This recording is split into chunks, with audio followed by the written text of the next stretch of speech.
No, I want some fanboys. Please, I want fanboy milk. I am so addicted to fanboys, please. Give me fanboy sis, please. When I was around 6 or 7, I used to film an unboxing video every time I received a package in the mail. And so I would force my brother to hold the camera and I would pretend that I was filming a YouTube tutorial. However, one day we received a very odd package in the mail. It was extremely heavy and I could hear sounds coming from the package that sounded very similar to CSGO. And so when I filmed my unboxing video that day, instead of blowing up on YouTube, we ended up blowing up in real life. Anyways, apparently that's not the only tutorial gone wrong. Tutorials that went wrong by BMAs. Now, Britain isn't known for being the land of great cuisine, after providing the world with dishes such as bangers and mash, beans on toast, and even pie sandwiches. But it somehow gets worse when you take a look at Kay's cooking. This YouTube tutorial channel started up 5 years ago, documenting wannabe chef Kay's attempts at making meals. But they look so unappealing that they'd leave even Gordon Ramsay speechless. And the worst of them all has to be her attempt at making special fried rice. Okay, as an Asian person, let's just assess her technique and her fried rice. Surely you can't mess up fried rice. Like, fried rice is literally like the whole purpose of fried rice is to just chuck all the leftovers in there and just mix it with rice. It starts off promisingly, with Kay heating oil in a wok and cutting up what I can only describe as an insane amount of garlic. Bro, that is not only an insane amount of garlic, but that is a very strange method to mince garlic. Aren't there garlic mincers, like crushers? Can't you just crush it normally? That is way too chunky for fried rice. You're gonna get a random chunk of garlic in your spoon of rice. Someone who has to eat this dish is going to get the surprise of their life.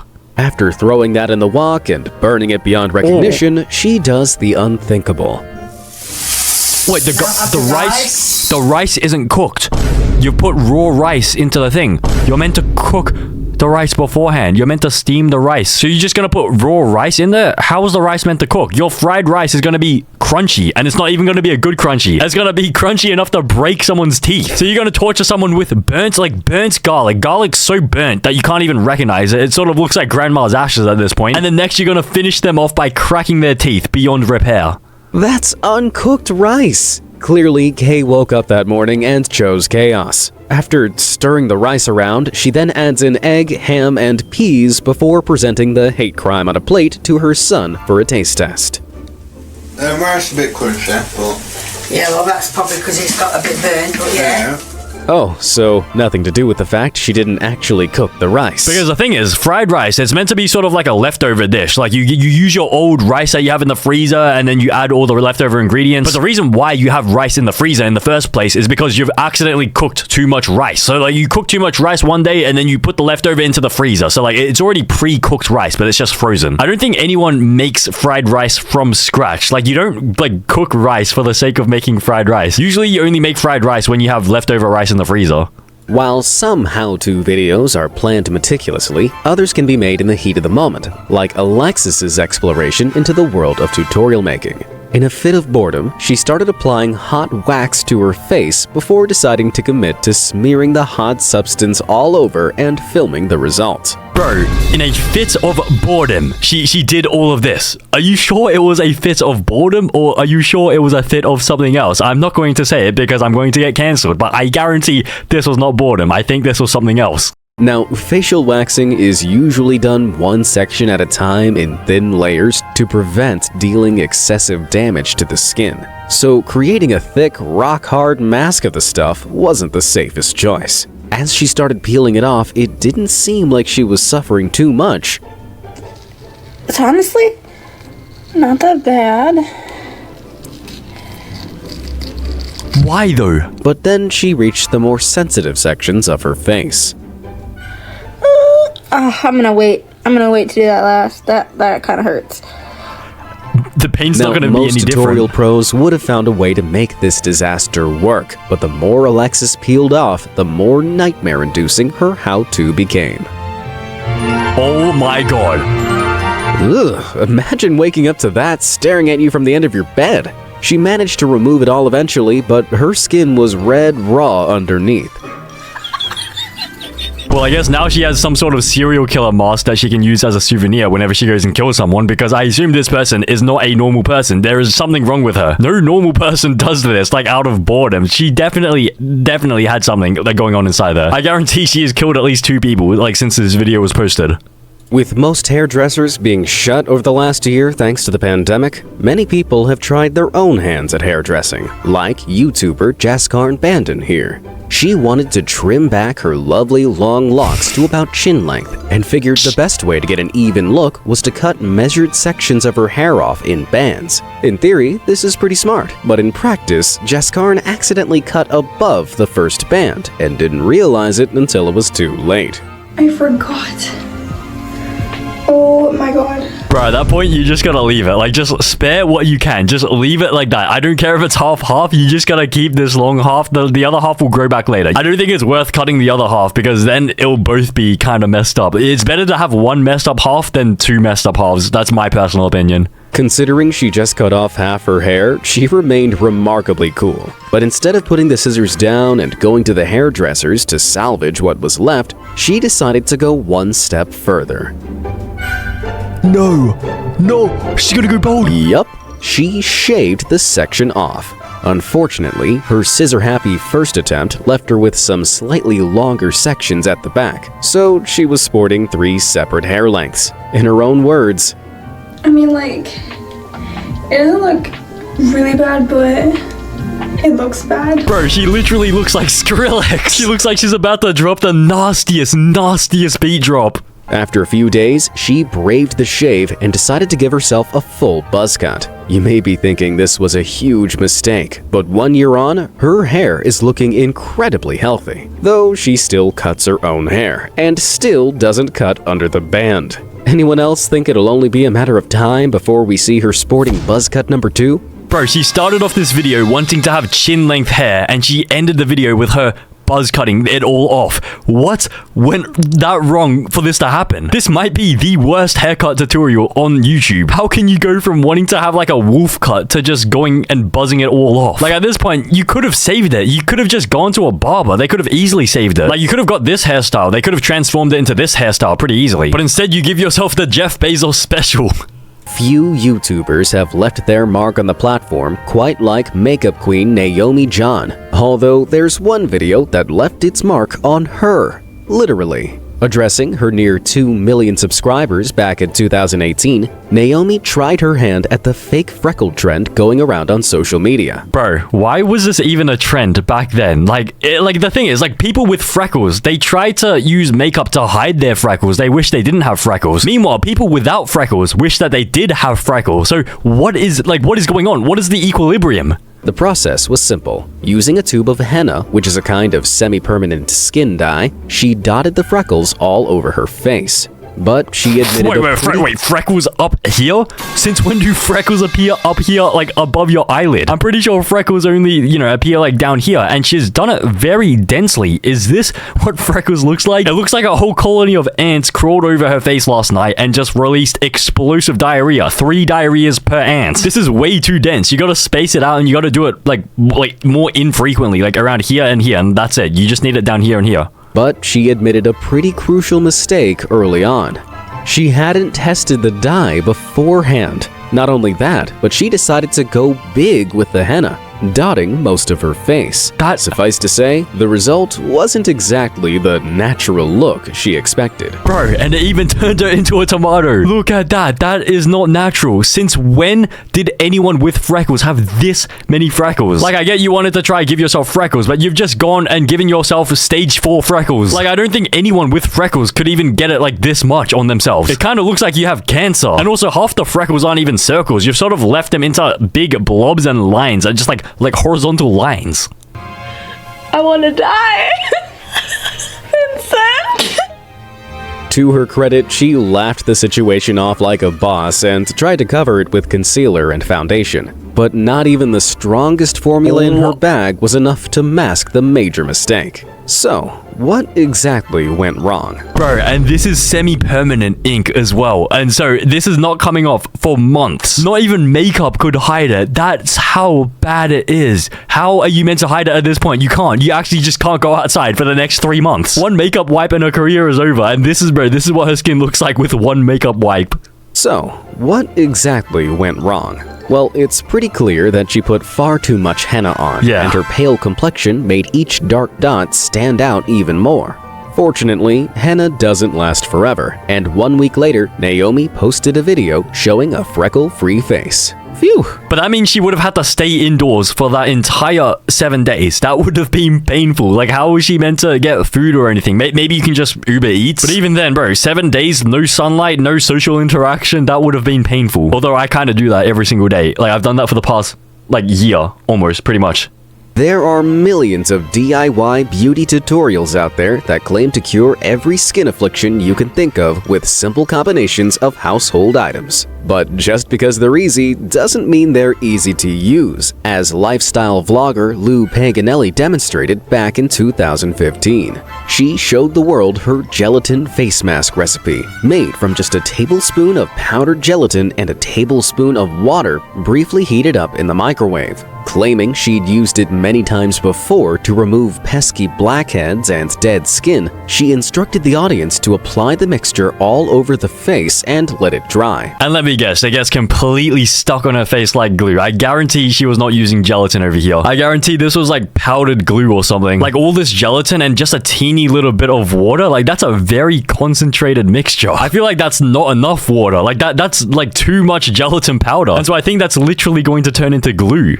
But as she demonstrated how to remove it, the mixture was so well adhered to her skin that it could only be ripped off in small, crispy, painful sounding segments.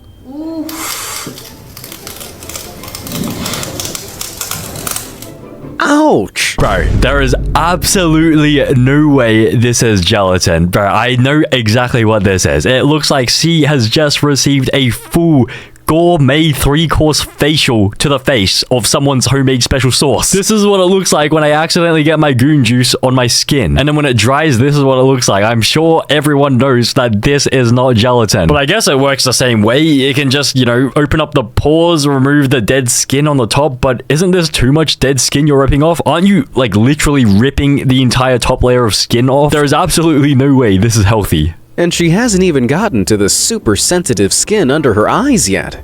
To add insult to injury, the mask barely removed anything from her skin. By the end of the tutorial, the pain was just too much for Lou to bear, and she washed the rest of the mask off. But couldn't you have just done that to begin with? Like, shouldn't the mask clean your face anyways? And so you should be able to dissolve it, right? It's not like it's meant to be like a giant pore strip. Now, homemade gelatin mask recipes usually call for some oil, milk, or other lubricant to be added to the mix so that it's easier to peel off and doesn't hurt as much. A step Lou clearly missed out. On the bright side for Lou, though, blackheads and dead skin on her face won't be a problem in the future if she doesn't have a face left. So you meant to add oil or some other lubricant to the mixture. I think instead of adding oil, she added her husband's homemade special sauce. That is not a good enough lubricant. I hate to break it to you. Back in 2016, a little-known LA-based YouTuber called Ali J started posting a series of basic beauty tutorials online. From how to make your foundation look flawless to doing your hair for any occasion, there was nothing Ali couldn't teach you through the camera. Despite her preppy, perky attitude, though, she didn't have many followers or views on her videos. But that all changed on July 5th, 2019. She was showing the world how to create a simple yet flawless red lip when a literal disaster struck.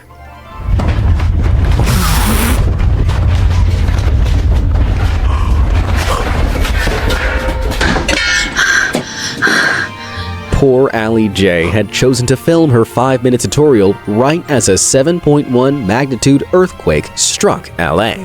Bro, look at her goofy ass face. She thinks she's the Joker. She thinks she's Harley Quinn. Out of all times in the day to film your video, why would you choose the exact moment an earthquake strikes? She almost finished as well. She actually almost finished a lip. She was on the final stretch. Like, why couldn't you just control your arm? Instead, you just let it go all over your cheek. Me personally, if I was filming that tutorial, I would have had a steady hand. And I wouldn't have let the earthquake phase me because I am the Alpha Sigma male. The Alpha Sigma male does not get phased by a 7.1 earthquake. It was just one of a series of earthquakes that destroyed homes, sparked fires, and caused a total of $100 million in damages. Thankfully, Allie was okay, but her red lip video turned into a Joker makeup tutorial. Maybe it was Mother Nature trying to tell her that she doesn't suit that shade? Or maybe it was the beginning of her Joker arc. Like, maybe after this earthquake, she developed some sort of, like, mental illness, and then she went on some sort of, like, serial killing spree. Charcoal or black masks are supposed to be skin clarifying mixtures that, when dry, adhere to the skin, promising to remove blackheads, dead skin, and small hairs when peeled off. But can't this also get you cancelled though? Like, isn't this called blackface? Like, this is pretty insensitive, isn't it? With that being said, it's best to avoid. Whoa, okay, we got the whole family doing blackface. That is insane. It's best to avoid putting them anywhere near your eyebrows, as first-time face peel documenter Cindy Morell discovered. Ow! That sounds like she's ripping off duct tape. But that wasn't the worst part.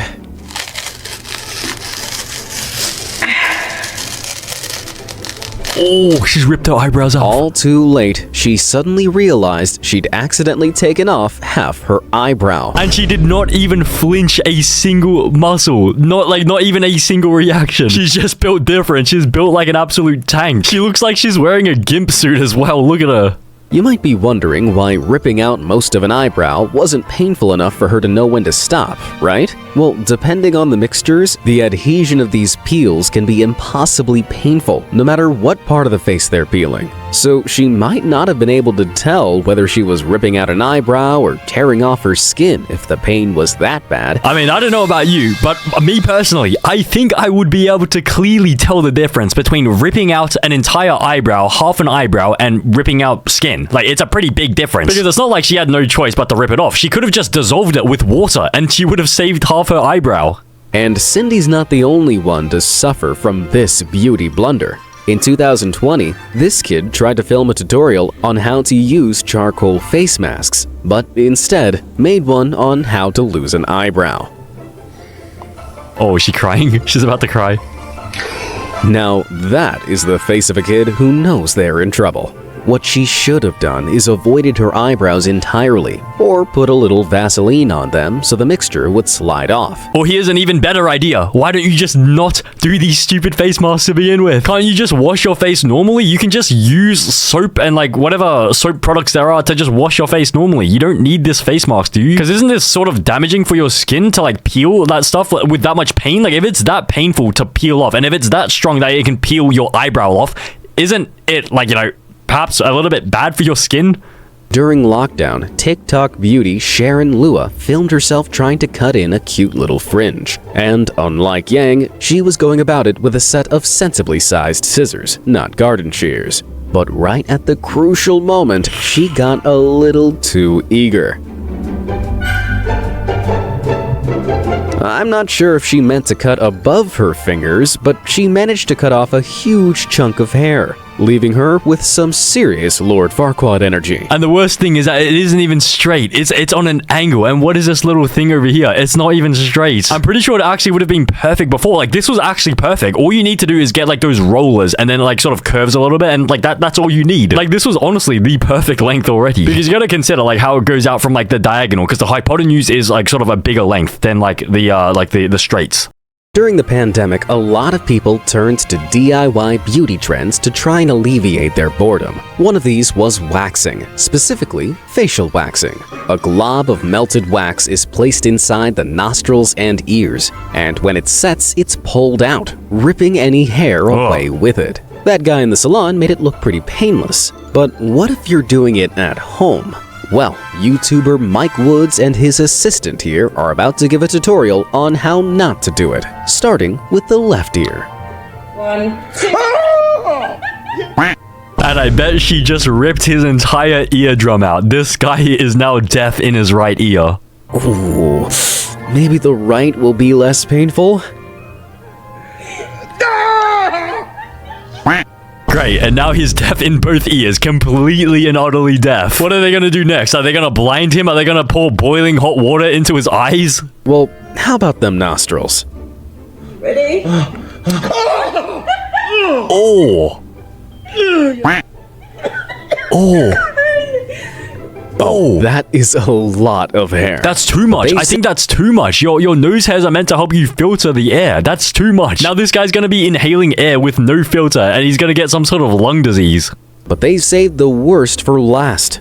Having used a bit too much wax and a really slippery stick, Mike's assistant just couldn't get a grip. Not once.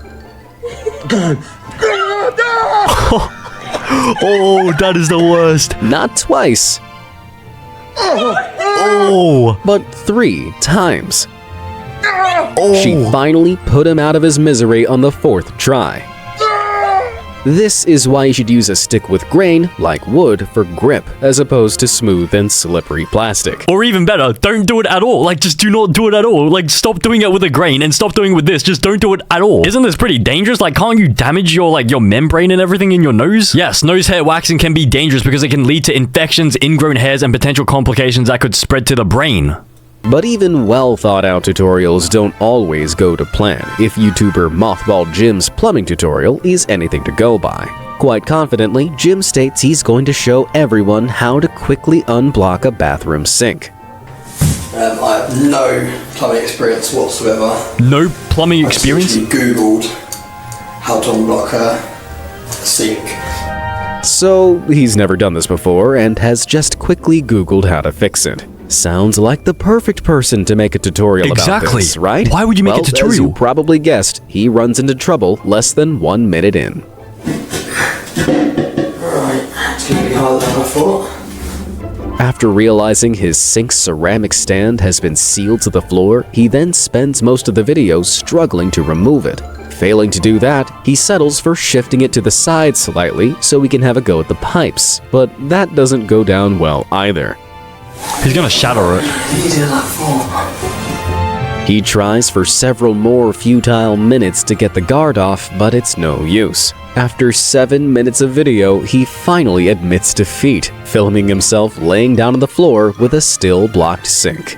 Looks like that's Sink 1, Wannabe Plumber 0. Bro, but if you've never unclogged a sink before, why did you think it was a good idea to film a tutorial video for how to unclog a sink? I bet he saw some random tutorial video on YouTube blow up about how to unclog your sink, and he thought that he could tap into those views by filming his own version of the tutorial, even though he's never done it before. When it comes to fishing, few men measure up to Bill Dance. Host of Bill Dance Outdoors, a fishing program that's run on the American airwaves since 1968, Bill has hosted more than 900 episodes educating wannabe anglers on how to be better fishermen. But with all that airtime, there's been more than a few fishing fails caught on camera. Like here, when his cameraman was trying to get a close-up shot of his catch on board his boat. Oh. Oh, man.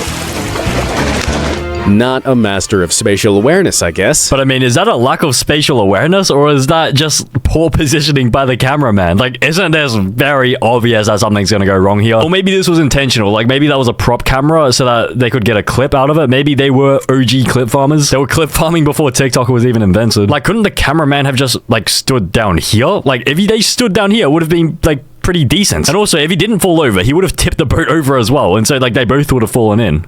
Even though he's a certified pro, he's also had his fair share of equipment-related failures while trying to dispense advice, like this gem. Oh, man. What?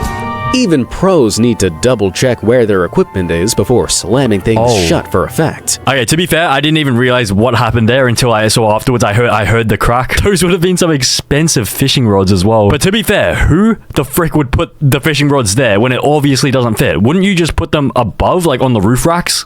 Although this has to be the finest of them all. Oh, it's gonna fall in. Yeah.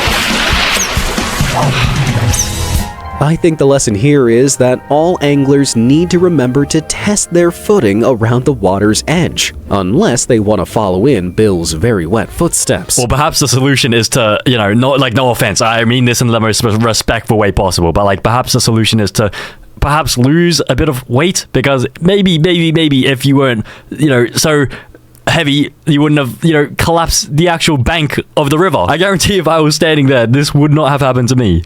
Not everyone can afford the average $200 it costs to have a professional hairdresser bleach their hair. But does that stop most people? Judging by results like this, obviously not. Bleach works by breaking up the chemical bonds of chromophores, which are atoms responsible for the color of a compound. This is why bleach can remove color from almost anything, from fabric to hair. However, it needs to be left to develop. At the hairdressers, individual foils are used to keep in all the heat and moisture, speeding up the process without damaging the hair too much. But people at home can achieve similar results by placing a plastic bag over their head. Here's the thing though, bleach doesn't differentiate between hair and plastic, as this poor lady found out. The chromophores making up the blue logo of that Kroger bag were broken down by the bleach and transferred onto her head. It's a hilariously common mistake many home hairdressers make. So if you're thinking of bleaching your hair yourself, remember to use a clear, plastic-like cling film. Bro, they just turned themselves into a walking billboard for Walmart. He put a Walmart thing over their head and it just transferred. That is insane. They better be getting paid for this. This is free advertising. Like, it's honestly free advertising, especially when you post it on social media and it goes viral. Customizing things like t-shirts and tote bags is pretty simple if you have access to transfer paper. This specialist paper is coated in a thin layer of wax and pigment. By printing a pattern on it from a standard inkjet printer, the ink is held in place. But applying heat on the underside melts the wax and adheres the ink pattern onto another surface. Sounds simple, right? Well, the people over at the Products Reviews and Challenges YouTube channel made a tutorial that made it look very hard to get right. Their host goes through the motions of printing out their design on transfer paper, placing it on the underside up on a shirt, before using a hilariously small handheld iron for a few seconds. The results are as successful as you'd expect. Something happened. Realizing their mistake, they bring back the tiny iron for round 2, but it's just not hot enough. How do we do? I don't know. Nope. Well. Refusing to learn from their mistakes, they try using the tiny iron one more time. Third time's the charm. Will they finally succeed? Watch, it's not gonna work. Wait. Well, it's not a complete failure, but it's far from a perfect print. But do these people really not own any, iron except for that tiny little stupid iron? I'm pretty sure that iron is the size of, a computer mouse. There is no way that's gonna get hot enough to actually do anything. Meanwhile, they're just blaming the transfer paper for not being, high quality enough.